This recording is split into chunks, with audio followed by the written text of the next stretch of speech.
राहुल गांधी की तरफ से बड़ी बात कह दी गई, पीएम पर हमला किया गया। प्रधानमंत्री नरेंद्र मोदी ने अमेरिका से देश बेचने की डील कर दी, राहुल गांधी का कहना है। और उन पर एप्स्टीन अडानी के केस का दबाव है। राहुल ने कहा कि मोदी ने अमेरिका से देश को बेचने की डील कर दी है। हिंदुस्तान और किसानों का डेटा अमेरिका को बेच दिया गया है। एआई समिट में भी हंगामा हुआ है, केस दर्ज हो गए हैं। पैनल की ओर बढ़ जाते हैं। डॉक्टर आशीष हांडा हमारे साथ जुड़ गए हैं, नेता बीजेपी हैं। बहुत बहुत स्वागत जुड़ने के लिए। कार्तिक चोपड़ा हमारे साथ जुड़ गए हैं, राजनीतिक विशेषज्ञ हैं, आपका भी स्वागत। विनोद शुक्ला हमारे साथ जुड़ गए हैं, विदेश मामलों के जानकार हैं, आपका भी स्वागत। कांग्रेस के प्रवक्ता थोड़ी देर में हमारे साथ जुड़ेंगे, लेकिन सबसे पहले मैं आशीष जी आप ही के पास आऊंगी। राहुल गांधी कह रहे हैं कि दबाव में आप लोगों ने काम किया है। पीएम मोदी ने मेरा भाषण सुना और वापस गए और उसके बाद फोन मिला दिया और डील के लिए हाँ कर दी। आपको, मेरे आदरणीय को पैनलिस्ट को और आपके चैनल के सभी प्यारे प्यारे दर्शकों को भारतीय जनता पार्टी की तरफ से मेरा यानी डॉक्टर आशीष का प्यार भरा नमस्कार।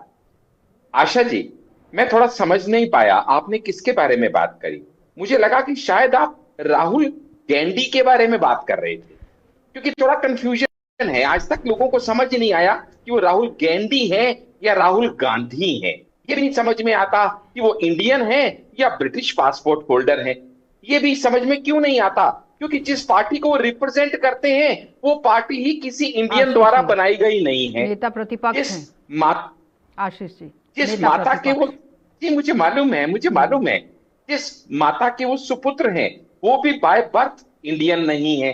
अब तो वो इंडियन जब कुछ कहीं कल्चर ही नहीं है, खून से लेके पार्टी से लेके, तो वो एंटी इंडियन बातें करें तो इसमें कोई हैरानी की, कोई दिक्कत की बात होनी नहीं चाहिए। हम तो जब जब सोचते हैं कि हमने कांग्रेस का न्यूनतम स्तर देख लिया, तब तब वो हमें दोबारा गलत प्रूव करते हुए अपनी कांग्रेस का एक नया न्यूनतम स्तर हमें फिर से दिखाते हैं। अभी हम सब ने देखा एआई समिट में जो शारीरिक नग्नता उनके बब्बर शेरों ने दिखाई, जिन अधर्मी और असंस्कारी युवकों ने वहां पे इस तरह का कृत्य किया, उनको वो अपने बब्बर शेर कह रहे हैं। पर पहली बार इस पूरे विश्व की जनता ने देखा होगा कि कोई बब्बर शेर को लातें पड़ रही हैं और आम जनता घूसों और लातों से उनका स्वागत और सम्मान कर रही है और वो जान बचाते भाग रहे हैं उनके बब्बर शेर। लेकिन ये तो सिर्फ शारीरिक नग्नता हमने देखी, इससे पहले भी नैतिक नग्नता का वो परिचय दे चुके हैं। जब कोरोना में उन्होंने कहा कि दवाई, इंजेक्शन, वैक्सीन मत लगाइए और खुद अपनी और माताश्री की वैक्सीन लगवा ली। संवैधानिक नग्नता का परिचय दे चुके हैं जब संसद नहीं चलने देते हैं। वैचारिक नग्नता का परिचय देते हैं जब इंडो यूएस डील के ऊपर प्रश्न चिन्ह लगा देते हैं। धार्मिक नग्नता का परिचय देते हैं जब राम मंदिर बनने के ऊपर सवालिया निशान और राम के अस्तित्व पे सवालिया निशान लगाते हैं। और मौलिक नग्नता का परिचय देते हैं जब ऑपरेशन सिंदूर और आर्मी के ऊपर सवालिया निशान लगाते हैं। मुझे बोलने की इजाजत नहीं दी जाती है, आधा ही सुना और जाकर फटाफट से डील कर ली।